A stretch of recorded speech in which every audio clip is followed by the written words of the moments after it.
Belajar dari tokoh-tokoh Alkitab yang memberikan inspirasi. Hanya di YouTube channel Facebook. Jangan lupa subscribe dan juga nyalakan notifikasinya. Ada bahaya kalau kita diam-diam saja untuk sesuatu hal yang harus dimunculkan ke permukaan. Gitu. Laki-laki ini membuat kehidupan perempuan ini luar biasa kerasnya. Dan dia harus membujuk supaya pulang lagi. Dia lari dulu, dia lari kemudian membujuk untuk pulang lagi. So, yang salah di sini adalah orang Lewi. Ini di sini kita lihat ya bahwa memang kondisinya agak-agak miris. Seorang Lewi yang harusnya menjadi panutan justru mempunyai gundik. Dan seorang Lewi yang seharusnya menjadi panutan dalam rumah tangga itu justru memperlakukan gundiknya dengan sewenang-wenang. Kira-kira apa ya kelanjutan dari kisah orang Lewi dan juga gundiknya yang kalau kita lihat ya, walaupun tidak dicatat di Alkitab, sepertinya bermasalah di rumah tangga dan juga mungkin menjadi korban dari pelecehan dari suaminya gitu ya, kabur ke rumah orang tuanya.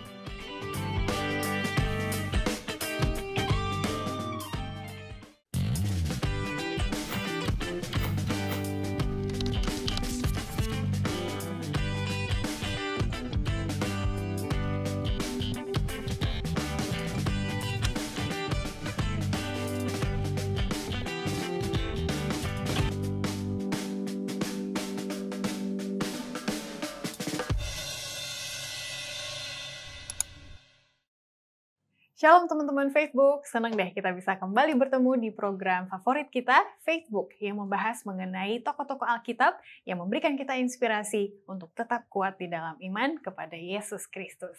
Apa kabarnya teman-teman sekalian? Semoga aktif di media sosial, karena Facebook ada di YouTube, yang setiap minggunya selalu ada episode baru dan juga shorts yang pendek-pendek, itu bisa di-share ke teman-teman kita semua. Dan juga ada di Instagram dari Hope Channel Indonesia, di mana teman-teman akan dapat update dari program Facebook sendiri ataupun program-program lain yang mungkin bisa menjadi minat dan juga kesenangan kita untuk mengikutinya. Dan untuk membahas topik kita hari ini, kita akan berbincang-bincang bersama Pendeta Yohanes Sinaga. Halo Pastor. Hai Ivy. Apa kabarnya? Sejauh ini semuanya sehat-sehat. Memang masih agak capek sih kemarin. Kami baru dari Carita. Ternyata lumayan jauh ya ternyata. Ngapain di Carita, Pendeta? Biasalah cek tempat untuk retreat. Tapi puji Tuhan sepanjang perjalanan si Theo kalem sih. Oh, gitu. Bertiga aja sama keluarga? Sama orang-orang lagi, ya? Sama tim EY-nya. Jadi udah pasti ke Carita? Udah pasti. Wah, nanti kita tunggu cerita ya. Cerita dari Carita. Gimana Ivy? Cerita dari Carita. Keren juga. Gue juga tadi jadi tema retreat ya. Oke, aku kabarnya baik, Pendeta. Akhir-akhir ini lagi kayak memperhatikan nggak pernah sepi kayaknya ya sosial media dari isu-isu. Selalu rame. Apakah itu benar ataupun merupakan kebohongan? Tapi yang salah satu hal yang aku lihat, orang tuh berani ya vokal di sosial media gitu. Kalau aku pribadi kayak sosmed ataupun dunia beneran nggak berani, Pastor. Kalau Pastor orangnya vokal nggak? Nggak terlalu sih. Gue lebih prefer kayak vokal di saat yang tepat aja. Di saat yang menurut gue tepat. Kebanyakan gue lebih ke arah silent observer. Benar. Tapi lucu kalau baca-baca komen itu kayak. Iya, lebih seru baca komen kan. Yang lagi viral itu yang tentang seorang influencer yang menganut child free. Yang katanya kalau nggak punya anak bisa lebih awet muda. Apakah kita nggak usah panjangin di sini lah ya pendapat kita. Kayaknya perlu sesi khusus deh untuk bahas child free dan juga Alkitab. Nah, makanya ini sebenarnya tantangan juga dan juga suatu daya tarik dari program Facebook teman-teman gitu kan ya. Kita bahas hal-hal yang relevan. Jadi teman-teman boleh kok gitu nanya ya, Pastor, pendapat Pastor tentang yang child free itu apa? Nah, itu bisa kita jadikan episode tersendiri gitu ya. Jadi teman-teman boleh partisipasi aktif untuk kelangsungan dari episode kali ini. Nah, aku pernah dengar orang bilang, Ivy tuh orangnya diam, tapi kalau dia lagi ada di khotbah gitu ya, misalnya lagi menyampaikan firman Tuhan, kadang contoh-contohnya bisa vokal juga gitu. Jadi orang bilang, ini Ivy kayak mengambil kesempatan nih, kalau lagi khotbah vokal juga. Pendeta gitu juga nggak, Pendeta? Menggunakan kesempatan untuk mengatakan sesuatu yang kita rasa ini penting untuk ditekankan. Tergantung isunya apa dulu. Kalau itu memang benar-benar divisive atau memecah belah, terkadang gue justru lebih hati-hati dan lebih diam sih. Hanya terkadang ketika isunya itu perlu dikonfrontasi dan selama gue lihat ada biblical basis, ada dasar alkitabiah dari apa yang mau saya sampaikan, biasanya saya pasti sampaikan. Itu sama pasti. Sih. Aku juga lebih kepada orang muda gitu. Kalau misalnya agak males-males kelihatan di gereja, apalagi kalau di jemaat sendiri ya, agak lebih berani gitu kan pendeta untuk mengatakan sesuatu. Karena lo kenal mereka. Iya, karena kenal dan juga kita tahu ayo dong kita bisa begini gitu. Tapi kalau di jemaat lain ya itulah seperti yang kita katakan Harus tadi ya, tahu harus diri. lebih hati-hati. Tahu diri atau jaga diri? Tahu diri lah.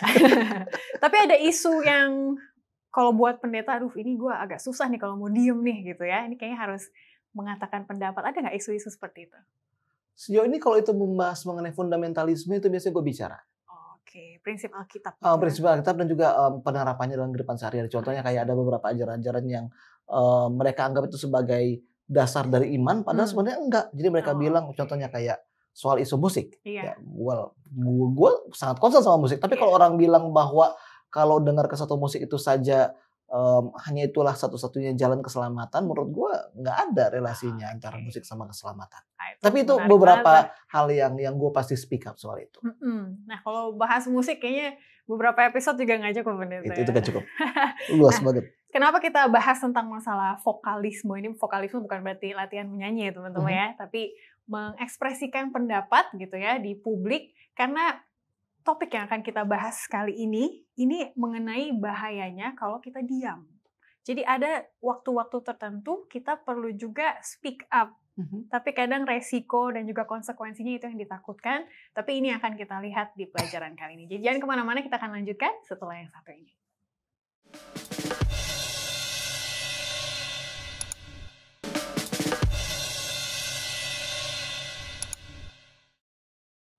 Masih bersama kita di Facebook, What's on your mind? Teman-teman, apa yang sudah mulai dipikirkan ketika tadi saya mengatakan bahwa ada bahaya kalau kita diam-diam saja untuk sesuatu hal yang harus dimunculkan ke permukaan gitu. Nah, kalau ngomongin orang yang vokal, aku ada satu orang di benakku yang vokal gitu. Kalau pendeta dulu deh, kita penasaran ya. Pendeta admire atau mengagumi siapa sih orang ini bisa vokal, jago ya dia ngomongnya gitu. Kayaknya yang vokal itu menurut gue pribadi itu Martin Luther King Jr. Itu yang pertama. Karena dia melawan segregasi kan. Ketika nggak ada yang berani menentang segregasi, dia berani untuk menggunakan perlawanan non-violence di Amerika. Menggunakan Alkitab gitu ya. Menggunakan Alkitab sebagai dasarnya. Contoh Yesus seperti yang kedua adalah Muhammad Hatta. Yang lokal Muhammad Hatta. Ya, dia vokal terhadap ambisi Soekarno dan dia menentang demokrasi terpimpin yang ingin diterapkan oleh Soekarno pada waktu itu. Dan akhirnya dia dibuang sih sebenarnya. Nggak literally dibuang, tapi dia disingkirkan dari pemerintahan pada waktu itu. Dan penyingkiran Soekarno-Hatta ini nanti yang nantinya memicu pemberontakan PRRI dan Pranesta. Kalau gue nggak salah ya, gue nggak salah. Teman-teman harus cek sejarah lagi gitu ya. Tapi kita lihat pentingnya kevokalan mereka gitu ya. Sekali lagi vokalis ini bukan latihan nyanyi gitu ya, tapi mengekspresikan pendapat gitu. Kalau tidak ada Martin Luther King, mungkin nasib dari para ras yang berwarna berbeda di Amerika Serikat atau di dunia akan lebih mundur gitu ya daripada sekarang. Dan juga Muhammad Hatta gitu, kalau misalnya iya aja atau manggut aja sama Presiden Soekarno, mungkin idealisme ataupun arah dari kebangsaan kita nggak kesini gitu ya. Pasti berbeda. Gitu. Nah kalau aku teringat, karena aku follow sosial media Instagramnya Kak Billy Mambrasar, Kak Billy pernah memviralkan, tapi bukan Kak Billy aja ya, ada beberapa media massa juga. Nggak mau say hi dulu, siapa tuh yang nonton. Kak Billy, kalau boleh promosiin Facebook juga. Ada satu anak nih yang Kak Billy mention, nama panggilannya Nono, di Kupang. Dia menang juara 1 kompetisi matematika internasional. Jadi dia yang pertama angkat isu itu? Aku rasa nggak tahu ya, tapi aku taunya dari Kak Billy. Gitu. Kata Kak Billy di captionnya, dia bilang harusnya anak-anak daerah seperti Nono ini layak diapresiasi oleh bangsa Indonesia, harus diviralkan gitu ya. Masa yang viral cuma Fajar Sadboy aja katanya gitu kan. Wajar kalau pendeta melihat gitu ya, kenapa ya yang kayak Nono dengan apresiasinya jadi kurang viral gitu? Nah, sebenarnya kita harus ingat juga Fajar Sadboy itu anak daerah juga. Dia dari Gorontalo nggak sih kalau gue nggak salah. Nah, tapi apa yang membuat Fajar itu lebih viral? Karena adanya kayak gimana cerminan ya, bisa kan gue bilang cerminan. Ya, jadi ketika kita melihat sesuatu itu kita ngerasa ada kok ada diri gue ya di situ ya. Familiaritas dan asosiasi gitu ya. Familiaritas dan asosiasi itu keren banget kata-kata lu. Lebih intelektual daripada apa yang gue pikirkan. Jadi kan waktu Fajar Sadboy kan mulai karirnya. Popularitasnya kan ketika dia curhat kan. Dia berkata ya saya tahu cinta itu tidak selamanya bahagia, tapi paling Iya. tidak saya punya perjuangan dihargai. Iya. Nah dari situ orang-orang kenapa begitu mereka nonton videonya itu langsung Iya, relate. iya, gua Lah, banget nih, tapi iya, dia doang yang berani ngomong gitu kan ya. Iya. fakta bahwa dia nangis itu membuat semuanya itu lebih relatable. Sedangkan Nono dengan semua achievement-nya, ketika kita melihat dia, kita nggak bisa relate. Kenapa? Karena siapa sih dari kita yang pada umur usia segitu bisa menang Juara penghargaan matematika gitu. sedunia? Kan nggak Iya. ada. Nggak ada. Malah nanti dimarahin sama mama gitu. Iya. Kamu sih nggak belajar tuh gitu ya. Dia aja bisa. Jadi Dari omongan Kupang loh, tetangga dari gitu. Kupang sih. Iya, dari Kupang. Dari Kupang kan masa bisa? Lu yang di Jakarta yang les tiap hari. Ya, itu dia, makanya Kak Billy Mambrasel mengatakan bahwa apakah ini sebuah bentuk dari culture domination gitu ya. Ada dominasi budaya tertentu gitu, yang mayoritas lah boleh, tapi yang minoritas jadi kecil. Sebenarnya nggak selamanya sih dominasi dari budaya tertentu. Tapi kayak gue bilang tadi, karena ada asosiasi. Iya. Dan kemudian masih nggak ada satu influencer bilang, Iya. don't make stupid people famous. Jangan bikin orang-orang bodoh terkenal gitu. Ya, tapi kita harus ingat juga bahwa emang yang entertain kita itu seringkali ada orang-orang yang berlagak bodoh. Jadi yang membuat mereka terkenal itu adalah kerinduan kita untuk di-entertain. Iya. Dan memang terkadang yang punya akses seperti itu hanyalah orang-orang yang berasal dari suku-suku tertentu. Ya, kita harus jujur. Iya. Fajar itu good looking loh. Oh, Bener menurut gak Pastor? Menurut gue, tapi dia itu punya satu kemampuan ada untuk karisma. ada karismanya sendiri. untuk tampil di screen secara konsisten. Mhm. Jadi kalau lo lihat emang ada video Nono itu viral yang video-video dia 10 detik, 20 detik kan nggak ada. Iya. Fajar dalam tempo video berapa detik udah videonya? 10-20 detik itu bisa kemana-mana. Kenapa? Ya karena power of relation, kita hanya pengen untuk melihat diri kita di dalam cerminan seseorang. Dan ketika kita terobsesi pada apa yang kita inginkan, kita nggak sadar sama lingkungan di sekeliling kita. Coba gue tanya balik, gue tangan lo moderator sekarang kan. Which is easier, apa yang lebih mudah? Oke, to speak up or to stay silent? Lebih mana atau bahasa Indonesia? Untuk berbicara, berdiri, menentang, atau untuk diam? Untuk diam lebih mudah. Kalau ada orang motong di busway? Motong antrian nih maksudnya ya? Iya. Aku termasuk orang yang segan sih untuk Tuh kayak, Mbak gitu, atau apa gitu ya. Pak, saya duluan gitu. Paling halus kali atau gimana ya. Ya pokoknya mikirnya lebih banyak lah gitu kalau mau speak up ya daripada stay silent. Effortnya dikit. Kita ya, it's easier. Karena itu makanya kebanyakan dari kita itu lebih pilih untuk diam di dalam semuanya. Ya gue juga gitu. Gue udah lama gak naik busway kan. Iya. Jadi pas gue naik busway, tiba-tiba kita udah ke Cibubur, antrinya panjang kan. Jadi tiba-tiba ada bapak, tiba-tiba gini. Kayak dia seakan-akan manggil temannya di antrian itu. Oh, tapi masuk sininya gitu ya? Iya, tapi temannya nggak ada, dia pura-pura doang. Oh. Begitu. Pintu Pada waktu itu juga. gue kayak terjebak. Apakah gue harus bicara atau diam? Tapi gue tahu karena gue udah mau terlambat, so it's more convenient for me to stay silent. Iya, itu ya sangat-sangat praktikal dan mungkin kita hiraukan gitu ya karena ini hal kecil menurut kita, tapi sebenarnya prinsip untuk diam atau untuk bicara itu kadang bukan kadang ya, ada signifikan tersendiri. Dan kadang-kadang kalau isunya itu bukan sesuatu yang kita geluti, kita bodo amat gitu. Kita bodo amat. Contohnya lo pernah dengar cerita yang tentang Ahmadiyah, yang penganut Ahmadiyah itu kan disiksa sama orang-orang lokal. Oke. Lo udah speak up nggak? Enggak. Ya, gue nggak ada speak up. Kenapa? Karena gue nggak melihat ada kepentingan gue di situ. So basically manusia itu selfish. Kita hanya mau bicara kalau itu terhubung dengan kepentingan kita. Iya. Termasuk tokoh yang mau kita lihat ini, pendeta ya, kita kan masuk ke cerita kita. Jadi tokohnya sebenarnya kalau dilihat ada dua pemeran utama, gitu ya, seorang pria dan juga seorang wanita. Kita mau lihat bagaimana nasib dari wanita ini ditentukan dari diam atau berbicaranya si pria ini, gitu kan ya. Berarti boleh bawa kita ke situ nggak? Ya, tapi kisah yang kita ambil itu kan kita ambil dari Hakim-Hakim 19. Tapi gue mau kasih kayak gimana ya? Warning aja untuk para penonton. Disclaimer. There are no heroes. Kali ini di cerita kali ini tuh nggak ada pahlawan, nggak ada kesatria berbaju putih yang menyelamatkan, yang menjadi superhero di cerita ini. Kan kalau sebelumnya kan selalu ada pahlawan kan, kita punya. Yang lalu kalian bahas tentang dari buku tentang Miriam, Harun dan juga Musa. Tapi kali ini nggak ada figur pahlawan seperti itu. Bahkan Hakim-Hakim 19 itu dibuka dengan satu statement yang agak-agak menyedihkan. Tidak ada raja di Israel. Iya, karena saat itu kan zamannya hakim-hakim yang kita tahu ya. Tuhan akan munculkan satu hakim ketika keadaan sudah lumayan tapi kali ini nggak ada, hakim itu nggak bangkit. Dan pahlawan kita itu memang nggak muncul di dalam kitab hakim-hakim. Karena kisah kali ini bercerita mengenai seorang Lewi. Seorang Lewi. Kalau kita ingat ke belakang kan Lewi kan ada seorang kayak pemimpin rohani di setiap tempatnya. Mereka memang berbeda dari hakim. Dari hakim dan imam.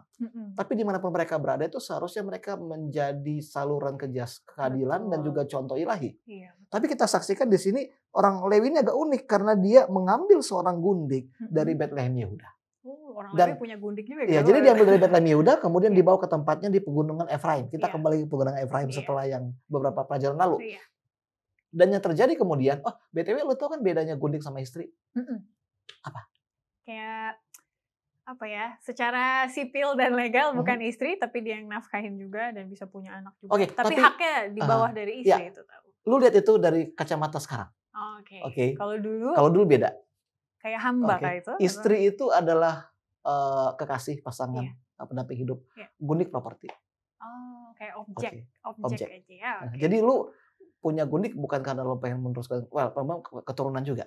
Tapi karena lu melihat dia sebagai pelampiasan seksualitas dan juga keinginan lu untuk menunjukkan status lo. Karena kan nggak semua orang bisa punya istri kedua atau istri ketiga. Jadi ini dalam konteks zaman dulu ya, ketika wanita masih jadi zaman patriarkal gitu ya, ketika nilai wanita masih rendah gitu. Ya, dan kemudian kita temukan cerita bahwa gundik ini melarikan diri. Coba baca ayat 2. Tetapi gundiknya itu berlaku serong terhadap dia dan pergi daripadanya ke rumah ayahnya di Bethlehem Yehuda. Jadi kalau dibuka dengan narasi, kira-kira gundik dia salah nggak sih? Dia berbuat serong, sepertinya dia yang main macam-macam gitu. Sepertinya. Tapi kalau kita lihat beberapa pendapat para ahli, justru mereka mempunyai berbagai pandangan. Beberapa berkata bermain serong kayak lo. Karena literally kan di ayat Alkitab berkata bermain serong. Tapi kalau kita mau lihat Septuagint, pernah dengar kata Septuagint? Pernah, tapi artinya apa? Septuagint itu adalah Perjanjian Lama dalam bahasa Yunani. Itu diterjemahkan oleh 70 cendekiawan Ibrani. 70 itulah yang menjadi nama Septuagint, itu artinya 70. Dalam terjemahan itu dikatakan bukan dia bermain serong, tapi dalam bahasa Yunaninya she became very angry with him. Dia marah, berarti yang salah yang prianya kalau ini. Tapi soalnya kalau kita mau analisa, ketika dia setelah 4 bulan berlalu, maka suaminya itu pergi ke Yehuda, ke tanah Bethlehem Yehuda dan menjemput gundiknya lagi. Dan perhatikan respons ayah dari gundiknya. Ayahnya itu melihat dia, maka bersukacitalah ia mendapatkannya. Itu pertama. Dan yang kedua, tujuan dari suaminya itu adalah untuk pergi membujuk dia dan membawanya kembali. Artinya dalam kata lain, mungkin nggak kalau itu dia main serong, kalau perempuan itu main serong, mungkin nggak laki-laki itu berjalan puluhan kilometer jauhnya untuk membujuk dia dan meminta dia kembali. Kalau itu udah main serong loh. Iya. Kecuali dia kayak Hosea gitu ya. Kecuali kayak Hosea. Ini kan beda ya. Berarti yang terjadi itu bukan permainan serong. Tapi mungkin somewhere di dalam pernikahan mereka, kayaknya laki-laki ini main tangan deh. Kayaknya laki-laki ini membuat kehidupan perempuan ini luar biasa kerasnya. Dan dia harus membujuk supaya pulang lagi. Dia lari dulu. Dia lari kemudian membujuk untuk pulang lagi. So, yang salah di sini adalah orang Lewi. Tapi ini di sini kita lihat ya bahwa memang kondisinya agak miris. Seorang Lewi yang harusnya menjadi panutan justru mempunyai gundik. Dan seorang Lewi yang seharusnya menjadi panutan dalam rumah tangga itu justru memperlakukan gundiknya dengan sewenang-wenang. Berarti kita sudah bisa melihat bahwa karakter utama kita yang pendeta tadi katakan bukan pahlawan untuk kali ini gitu ya. Dia memiliki sebenarnya mencerminkan keadaan kerohanian dari bangsa Israel saat itu gitu ya. Kalau pemimpin rohaninya sudah serong dalam tanda kutip gitu ya, bagaimana dengan bangsanya? Dan dari sinilah kita akan melihat awal dari penderitaan-penderitaan yang akan terjadi berikutnya. Nah itu kapan mulai pendeta, konteksnya kan ini pembukaan ya, ternyata keadaan keluarganya tuh seperti ini. Nah, pas mereka jalan pulang gitu ya, mulai dari situ ya ada ceritanya. Boleh Pendeta Ya, lanjutkan? tapi sebelum kita ke sana ya, Vi, Boleh. gue harus ingetin kalau dia itu nggak sendirian. Dia nggak menjemput perempuannya sendirian. Dia pergi bersama bujangnya dan juga keledai-keledainya. Karena kan dulu kan nggak ada kan angkutan. Jadi otomatis kalau lo pergi, lo harus bawa perbekalan lo, kemudian bujang untuk membantu lo. Setelah mereka tiba di rumah itu, kayaknya mertuanya tuh tahan mereka, kayak udahlah di sini aja dulu, kita senang-senang aja dulu. Mereka makan minum setiap kali mau pergi pagi dibilang sini aja dulu makan dulu. Kemudian pas mau pulang dibujuk lagi. Ini gue nggak tahu nih apakah mertuanya berusaha menyenangkan hati mantunya atau gimana gitu. Tapi ada kayak keraguan bagi sang mertua untuk melepaskan anaknya dan menantunya. Jadi akhirnya dia berkeras, kemudian pergi. Tapi ketika mereka pergi itu mereka dihadapkan pada dua pilihan. Antara tinggal di kota Yebus atau melanjutkan perjalanan ke kota Gibea namanya. Karena udah malam konteksnya. Karena udah malam konteksnya. Jadi bujangnya menyarankan Tuan kita ke Yebus aja gitu untuk bermalam. Tapi Tuan yang katakan enggak, kita lanjut. Karena bagi mereka itu kota Yebus itu lebih nyaman, kota Gibea itu lebih nyaman karena dalam ayat 12 kita tidak akan singgah di kota asing yang bukan kepunyaan orang Israel. Tetapi kita akan berjalan terus sampai ke Gibea. Oh, jadi mereka tuannya mau stay di bangsa Israel aja, nggak mau ke kota asing. Oke. Tapi ada konsekuensinya. Nah itu dia, konsekuensinya apa? Kita lanjutkan setelah yang satu ini.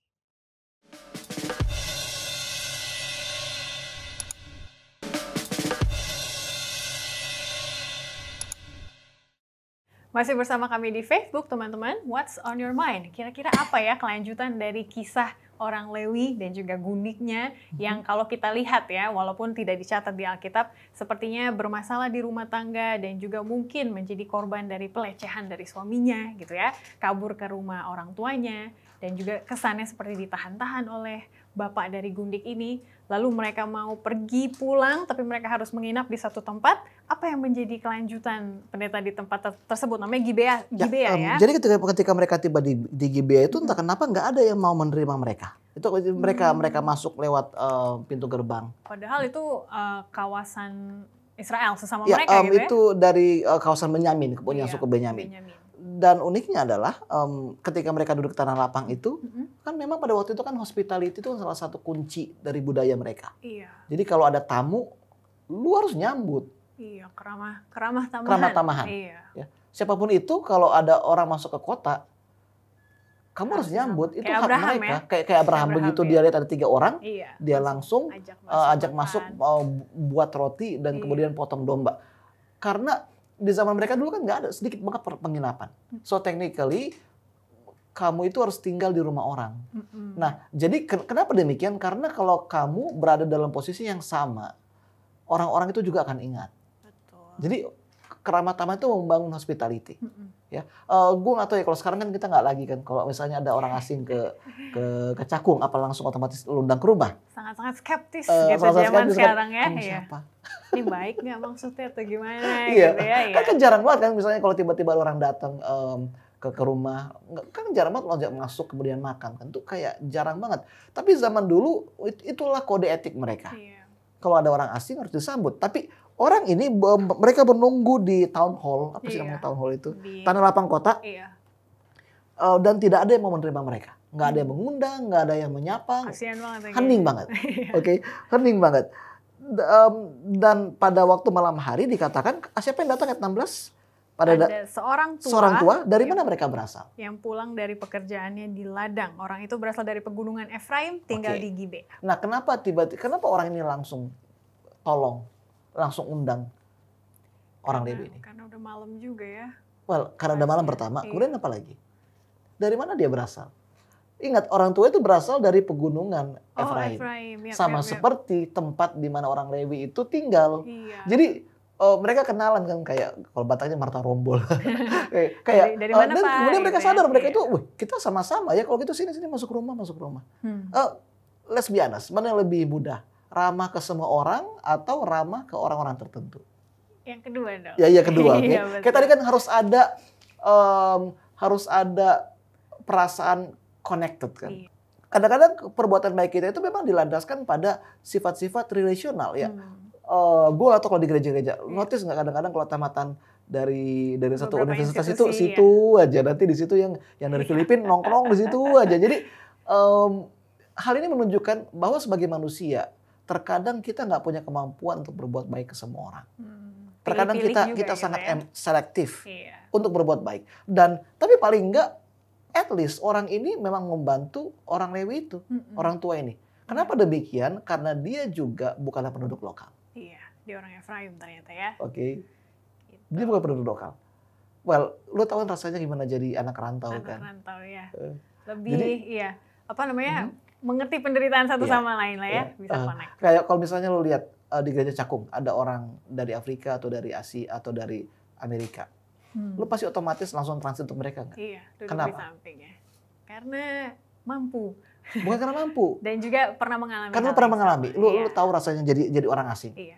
Ya. Jadi itu makanya dia terima, bukan karena dia baik, bukan, tapi karena ada connectedness itu. Iya. Apa sih connectedness? Ada rasa terhubung gitu. Iya, terhubungan. Nah, gitu. Kemudian dikatakan dalam ayat 22, sementara mereka menggembirakan hatinya, datanglah orang-orang kota itu. Orang-orang apa? Dursila. Dursila. Oke. Kalau dalam bahasa Ibrani-nya kata-kata yang digunakan itu son of Belial, memang benar-benar orang jahat. Ini mungkin kalau di Indonesia sekali ini kayaknya preman deh. Tapi ada beberapa preman baik, ada beberapa preman jahat. Apa tuntutan mereka, Ivy? Mereka katakan, bawalah keluar orang yang datang ke rumahmu itu supaya kami pakai dia. Ya, lalu keluarlah pemilik rumah itu menemui mereka dan berkata kepada mereka, tidak saudara-saudaraku, janganlah kiranya berbuat jahat karena orang ini telah masuk ke rumahku. Janganlah kamu berbuat noda. 24. Tetapi ada anak perempuan yang masih perawan dan juga gundik orang itu. Baiklah kubawa keduanya keluar. Perkosalah mereka dan perbuatlah dengan mereka apa yang kamu pandang baik. Tetapi terhadap orang ini, janganlah kamu berbuat noda. Nah ini luar biasa menyeramkan karena di sini ada kayak float logic banget. Pertama, dia nggak mau supaya tamunya diperkosa. Oke, tamunya cowok kan. Yang orang Lewi itu ya. Sedangkan yang nuntut di luar itu adalah cowok. Jadi kayak, well, udah ketahuan lah maksudnya apa gitu. Gue tau pasti lo gak pernah mengalami kondisi seperti dia.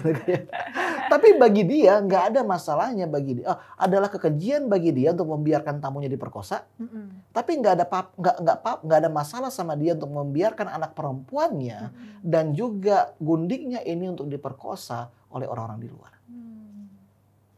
Jadi apa ya?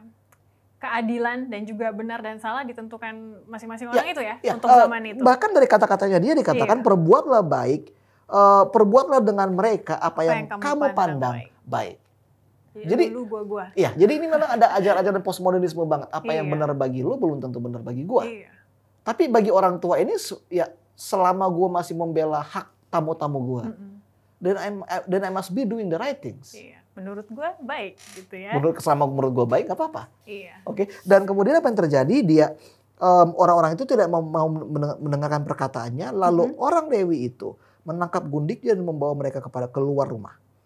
Kemudian mereka bersetubuh dengan perempuan itu dan semalam-malaman itu mereka mempermainkannya sampai pagi. Barulah pada waktu fajar menyingsing mereka melepaskan perempuan itu. Selanjutnya.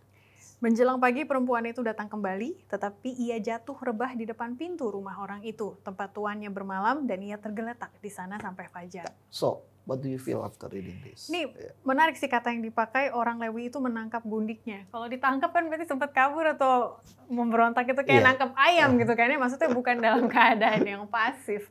Jadi ada pergumulan di sini, tetapi ada paksaan juga gitu. Dan kita melihat bahwa sangat-sangat rendah sekali nilai yang waktu itu ditaruh terhadap wanita gitu ya. Mau anak sendiri atau mau gundik sama aja. Kasian ya korban-korban keduanya ini jadinya. Ya, dan lebih tragisnya lagi kalau kita baca di ayat 27, memang ini nggak didapat dalam terjemahan bahasa Indonesianya. Iya. Tapi kalau dalam terjemahan bahasa Indonesia, there lay his concubines fallen in the doorway of the house with her hands on the threshold.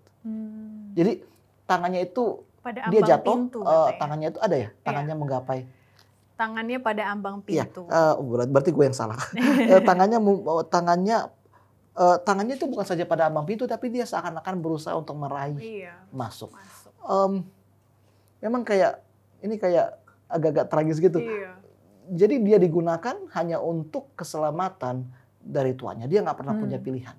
Iya. Satu-satu pilihan yang diambil adalah ketika ia lari dari tuannya yang kejam itu. Dan ini membuktikan. Nah, masalahnya banyak sekali scholars, banyak sekali cendekiawan yang menganggap bahwa apa yang terjadi sama dia itu adalah hukuman dari perilaku serongnya. Kita udah bahas di awal kan, ada beberapa orang menganggap dia itu selingkuh, dia itu serong. Jadi apa yang terjadi itu adalah hukuman atas perbuatannya.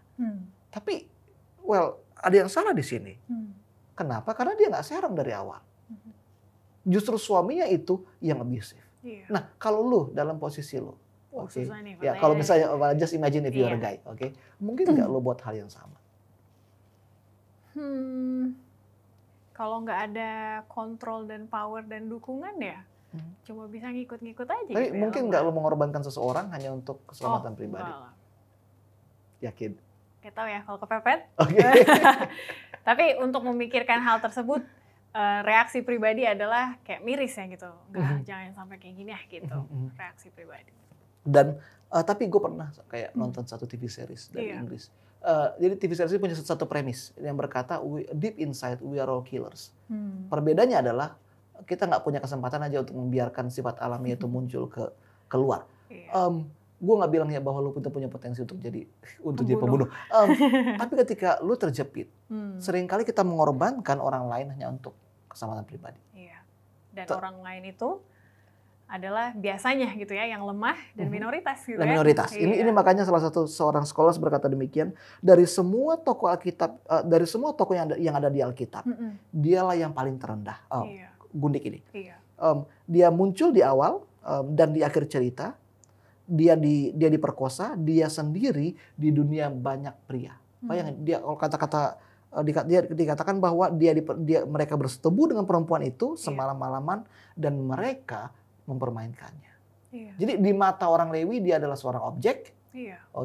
Di mata sang orang Efraim tua ini dia adalah seorang objek, dan di mata orang banyak itu dia adalah seorang objek. Kasihan. Dan satu-satunya wanita yang ada di situ, anaknya yang punya tuan rumah juga nggak bisa ngapa-ngapain gitu ya. Tapi bukan di mata mereka juga. Di mata penulis cerita dia juga adalah seorang literary device, alat objek cerita. Jadi dia kayak double minoritas banget. Dalam kutipan cendekiawan, she's property, object, tool, and literary device. Tanpa nama, tanpa suara, tanpa kuasa, tanpa sahabat untuk membantu dia atau meratapi kematiannya. Dia ditangkap, dihianati, diperkosa, disiksa, dibunuh, dipotong-potong, dan disebarkan. Perempuan inilah adalah orang yang paling dizolimi. Jadi itu tadi pendeta sudah kasih tahu akhir dari cerita dari wanita ini ya. Akhirnya dia dibunuh. Kemudian ayat-ayat 29 ketika ayat-ayat 28 ketika laki-laki itu keluar, dia bilang, berkatalah ia kepada perempuan itu, bangunlah, marilah kita pergi. Tetapi tidak ada jawabnya. Lalu diangkatnya mayat itu ke atas keledai, berkemalaslah ia kemudian pergi ke tempat kediamannya. Sampai di rumah, dipegang, dipotong-potong, dan kemudian tulang-tulang itu dikirim 12 potong ke seluruh Israel. Pertanyaannya adalah, apakah kejahatan itu dilakukan oleh segenap kota? Enggak. Beberapa orang dan juga beberapa orang di rumah. Gitu. Dan kemudian di manakah orang Lewi, orang Efraim, bujangnya itu, segenap anak perempuan orang Efraim itu ketika perempuan itu disiksa? Nggak ada ceritanya. Kemungkinan di rumah aman-aman aja. Aman-aman aja. Jadi dalam cerita ini, segenap kota diam. Orang Lewi itu diam. Dia merasa, gue nggak perlu bicara. Orang Efraim itu melihat keamanan orang Lewi itu sebagai yang terpenting, dan dia merasa dia nggak perlu speak up untuk gundik itu. Begitu juga dengan bujangnya, begitu juga dengan segenap orang yang ada di kota itu. Mungkin mereka bisa dengar ya gimana perempuan itu menangis, minta tolong, sampai akhirnya dia diam. Mati. Tapi tidak seorang pun yang berkata-kata. Kasihan sekali. Jadi berikutnya kita akan move on untuk bahas. Jadi ada chance nggak? Ada kesempatan tidak sih untuk speak up kalau misalnya kita ada di posisi mereka gitu ya. Tapi sebelum kita ke situ dan sambil pendeta juga siap-siap untuk jawabannya, aku juga punya cerita gitu ya. Kemarin sempat berbincang-bincang dengan seorang ibu yang ikut suaminya bekerja di Dubai gitu ya. Di sana ada juga banyak wanita tenaga kerja dari Indonesia gitu ya, yang kerja di Dubai, tapi sayangnya ketika mereka mengambil jalur yang ilegal gitu ya, jadi mereka ke sana dengan visa liburan aja. Kalau visa liburan kan paling cuma 3 bulan gitu ya mentok-mentoknya, sedangkan kontrak kerja mereka dengan orang di sana tuh lama. Jadi istilahnya mereka di sana sebagai orang ilegal, dikejar-kejar sama Pak Polisi gitu ya. Setelah kontrak kerjanya selesai, mereka nggak bisa pulang. Karena mereka, apa ya, kalau mereka pun katanya ke konjen, itu persyaratannya banyak banget gitu. Jadi mereka lemah lah istilahnya begitu. Jadi tante ini juga bingung mau bantunya seperti apa gitu ya. Dan yang bisa aku ambil persamaan dengan cerita ini, yang tante itu katanya bisa lakukan hanyalah untuk menunjukkan keramah tamahan gitu ya. Jadi kalau kalian perlu apa, tante saya belum makan gitu ya, tante saya dikejar polisi, pindah dari sini ke sini gitu-gitu. Jadi tante itu cuma bisa mengatakan kasih semangat gitu ya, kasih makan dan lain-lain, keramah tamahan. Jadi apakah keramah tamahan itu menjadi cara untuk speak up, Pastor, dalam keadaan yang kalau kita lihat tadi gitu ya? Surely, karena keramah tamahan itu adalah indikator dari kerohanian. Itu yang terpenting. Bukan hanya kebersihan ya? Bukannya kebersihan. Alkitab nggak pernah bilang, Alkitab sama sekali nggak pernah bilang kebersihan itu adalah bagian dari iman. Dia nggak pernah bilang demikian. Tapi justru Alkitab mengatakan keramah tamahan itu adalah bagian dari iman. Jadi teman-teman kita punya selalu di gereja-gereja besar ya, kadang-kadang kita suka miss minoritas. Ya, kita terlalu sibuk sama sosial klik kita masing-masing, kita sibuk sama keluarga kita masing-masing sampai kita lupa bahwa gereja itu ada bukan untuk perbaktian, gereja itu ada untuk orang-orang yang di untuk orang-orang yang ada di luar. Itu fungsi gereja, komunitas untuk menjangkau, untuk membantu, untuk menguatkan. Jadi kalau kita sebagai umat-umat Tuhan gagal dalam beramah tamah, kita gagal dalam segalanya. Well, gue nggak tahu ya gimana hangatnya gereja lo. Oke. Kadang-kadang gereja, gue juga nggak tahu gimana hangatnya gereja gue. Karena terkadang ya kenapa lu aman di Cakung, kenapa gue aman di Jisda? Karena kita orang dalam, kita tahu orang-orangnya. Dan kadang-kadang kita miss tindakan-tindakan kalau gue suka sebut itu structural evil, kejahatan yang tersusun itu karena kita itu bukan bagian dari mereka. Oke. Contohnya, jadi gue ingat satu kutipan dari Martin Niemöller. Jadi Niemöller ini adalah seorang pendeta Lutheran yang bertarung, dia berjuang melawan Nazi dan juga Hitler. Dia berkata demikian. Pertama, mereka datang, yaitu Nazi, mereka datang untuk menculik orang-orang sosialis, dan saya diam saja. Karena pernah dengar kutipan ini? Karena saya adalah seorang sosialis. Kemudian mereka datang untuk menculik orang-orang komunis, dan saya diam saja karena saya bukan komunis. Dan kemudian mereka datang menculik orang Yahudi, dan saya diam saja karena saya bukan orang Yahudi. Kemudian mereka datang untuk saya, dan pada waktu itu tidak ada lagi yang berdiri dan berbicara untuk saya. Dalam ya. Nah, kita punya nggak mata untuk melihat orang-orang tertindas? Siapa saja perempuan-perempuan yang tanpa nama yang ada di sekeliling kita. Nah, kalau lu bawa kisah itu tentang TKW ilegal itu ke beberapa orang, perhatian nih, mereka pasti bilang, lah itu kan salah mereka. Siapa suruh ambil resiko? Betul. Oke. Banyak orang gitu, orang miskin itu kan salah mereka. Orang badut-badut jadi pinggir jalan, kita berpendapat, mereka itu oportunis, mereka itu hanya mereka itu malas kerja. Oke. Ya, kita harus jujur ya, ada namanya structural evil. Kejahatan yang bersifat sistematik. Dan kadang-kadang kalau kita nggak speak up, kalau kita nggak bicara, keadilan nggak akan pernah terwujud.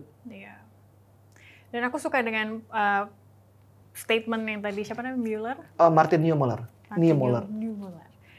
Yang aku ambil dari situ adalah salah satu langkah pertama untuk kita membela atau speak up adalah mengidentifikasi diri kita dengan mereka. Gitu kan ya. Mungkin kayak tadi gitu ya, orang-orang miskin yang ada di pinggir jalan ya, gue nggak miskin sih ya, jadi gue nggak ngerti gitu kehidupan mereka seperti apa gitu. Baru yang TKW gitu ya, mereka kan kerja TKW, gue kan kerja kantoran gitu ya, beda, jadi kurang peduli gitu kesannya. Dan juga jadi mengingatkan beberapa minggu lalu kita belajar sekolah sahabat juga ya pendeta, yang paling hina itu, kan Yesus mengidentifikasi diri dia sebagai yang paling hina itu. Jika kamu membantu orang asing, membantu orang yang kelaparan, buta, tidak punya baju dan lain-lain, kamu sudah melayani aku gitu kan ya. Jadi aku rasa step pertama untuk kita speak up, bukan dalam arti kita gunakan ini maksudnya tidak harus artinya kita menggunakan sosial media untuk berkoar-koar gitu ya, tapi keramah tamahan dan juga mengidentifikasi diri kita sebagai mereka gitu. Ada tambahan Ya, lagi? identifikasi itu yang pertama. Yes. Tapi identifikasi juga harus berlanjut dengan mediasi. Berani berbicara atas nama mereka. Ada follow up action. Tanpa identifikasi itu nggak ada mediasi. Nah, pertanyaannya gimana caranya supaya kita melihat Yesus di dalam diri mereka? Yes. Itu mungkin yang paling sulit dari semua langkah itu. Yeah. Orang-orang Gibea itu nggak sadar bahwa dengan tindakan mereka untuk diam, itu akan membawa kehancuran kepada kota Gibea nantinya. Seandainya saja mereka bicara, seandainya saja mereka membantu orang Lewi ini untuk masuk ke rumah mereka, seandainya saja salah satu dari mereka intervensi, kita nggak tahu apakah kisah ini pasti kisah ini nggak ada di Alkitab. Iya. Tapi karena mereka memilih untuk diam, akhirnya terjadilah musibah terbesar. Iya. Dan pendeta nggak mau spill dulu karena itu nanti akan kita bahas di episode berikutnya. Tapi teman-teman yang bisa kita kasih tahu sekarang adalah ceritanya ini bakal panjang. Dan korbannya bakal banyak. Gitu untuk ya. Kedua belah pihak. Untuk kedua belah pihak. Jadi rugi orang Lewi dan juga teman-temannya, keturunannya itu ya. Kita akan lanjutkan lagi untuk menyimpulkan dan juga berdoa bersama setelah yang satu ini.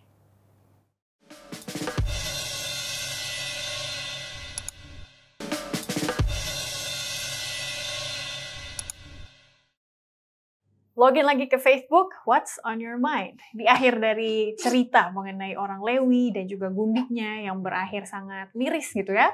Dia mati dan juga orang Lewinya juga diam dengan ketidakadilan yang dialami oleh gundik tersebut. Dan juga bukan orang Lewi, tapi sekota Gibea tersebut gitu ya. Apa yang bisa kita pelajari? Yang pertama, ketika kita mau speak up, kita mau membela, angkat suara untuk penderitaan orang lain, kita harus mengidentifikasi diri kita di sepatu mereka gitu ya, di bagian mereka. Lalu tadi pendeta mention kita harus mediasi juga, jangan cuma aduh kasihan ya gitu. Kasihan mah nggak mau mengubah apa-apa. Harus melakukan sesuatu. Seperti apa pendeta melakukan sesuatunya?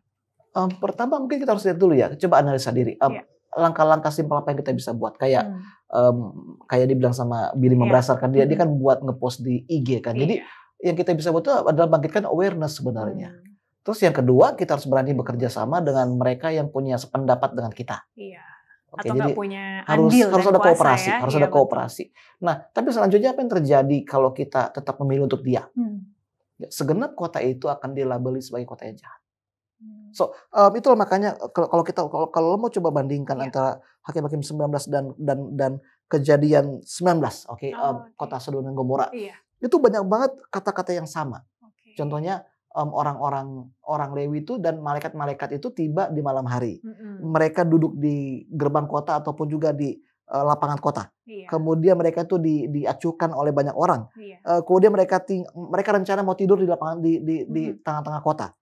Kemudian ada tuan rumah, mereka masuk ke rumah, ada orang-orang jahat. Kemudian jadi bahasa-bahasa itu sama, tuntutan mereka juga sama. Artinya apa? Dengan pilihan untuk menjadi diam, kita biarkan kejahatan merajalela. So harus berani jadi whistleblower. Apa bahasa Indonesia whistleblower ya? Kayak peniup, pembongkar rahasia. Nah uniknya adalah gue pernah mengalami hal yang sama. Waktu itu kita kan di kelas di IAS. Kita bicara tentang praktek-praktek di dunia kependetaan kita, bahwa seringkali baptis itu jadi target. Dan efisiensi pendeta itu diukur dari baptisan. Kita bicara panjang lebar, kita bicara 2 hari loh. Dan satu kelas itu sekitar 4 jam. Jadi in total kita bicara 8 jam hanya untuk gimana supaya kita merubah organisasi. Waktu itu kelas itu sekitar 30 pendeta yang datang dari beberapa daerah berbeda, dan beberapa dari mereka itu administrasi. Nah, setelah bicara panjang lebar 8 jam, guru gue nanya, berapa banyak dari kalian yang berani menerapkan apa yang kita telah bicarakan dan siap untuk diganti dalam posisi administrasi? Waktu itu kelas langsung diam. Kayak gak ada yang berani. Karena kita tahu ketika kita berbicara, itu pasti ada harga yang harus dibayar. Kita bicara tentang Martin Luther King kan. Tahu nggak lu kalau dia tuh diserang sama FBI? Iya sih, dengar-dengar. Iya, dia dituduh kalau disertasi itu plagiat. Dan memang plagiat beberapa itu memang dia tiru dari orang. Tapi itu yang membuat semuanya menarik. Kalau kita mencoba untuk speak up, itu pasti ada orang yang berusaha untuk redam suara kita. Berarti tidak mudah juga jalan menjadi orang yang speak up. Ya, makanya seluruh kota Gibeah memilih untuk diam. Karena bagi mereka penderitaan satu orang itu lebih baik daripada saya yang menderita. Dibungkam aja gitu ya. Lebih baik saya membungkam hati nurani saya daripada mendengar jeritan orang yang saya nggak tahu siapa. Jadi apa yang mau pendeta kuatkan gitu bagi orang muda sekarang gitu ya untuk speak up? Lihat dari sini ya kita, atau ada ayat dan lain-lain, silakan. Kita kembali ke kutipan Niemöller tadi. Yeah. Kalau kita nggak speak up sekarang, tidak ada yang mau speak up untuk kita. Baliknya ke kita lagi. Kalau kita nggak berani untuk mempertahankan orang lain, membela orang lain, pada akhirnya nanti nggak ada orang yang mau membela kita. Jadi antara kita memilih untuk berbicara, atau kita akan dihitung sebagai bagian dari kota yang jahat. Dan balik lagi ke kata-kata Yesus yang orang-orang yang paling hina ini gitu ya. Kalau kita mengaku-ngaku orang Kristen, cinta Yesus, tapi kamu tidak mau memperhatikan yang hina ini gitu kan ya. Nanti kan Tuhan tidak bela kita juga gitu kan. Siapa kamu gitu ya. Kamu tidak memperhatikan saya. Baiklah teman-teman, kita akan tutup dengan doa. Pendeta boleh doakan orang muda sekarang untuk menjadi orang-orang yang berprinsip dan juga berani speak up. Oke, kita berdoa. Bapak di surga, kami baru saja mempelajari satu kisah yang sangat-sangat ambigu dari Hakim-Hakim 19. Berikanlah kepada kami, kepada para pendengar orang-orang muda, untuk berani berbicara dengan lantang atas abuse dan kejahatan-kejahatan yang mereka lihat.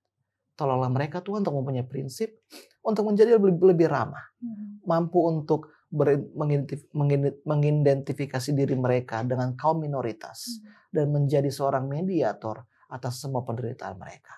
Biarlah kami memiliki pandangan Engkau Tuhan.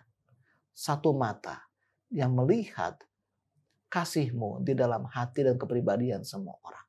Dalam nama Yesus kami berdoa. Amin. Amin. Thank you Pastor John untuk cerita yang sangat menarik episode kali ini.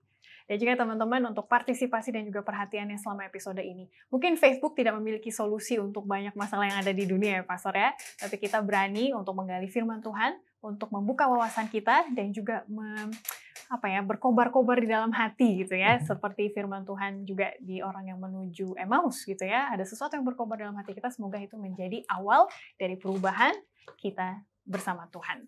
Inilah yang menjadi harapan kita. Semoga kita ketemu lagi di episode yang mendatang. Tuhan berkati. Bye. Bye.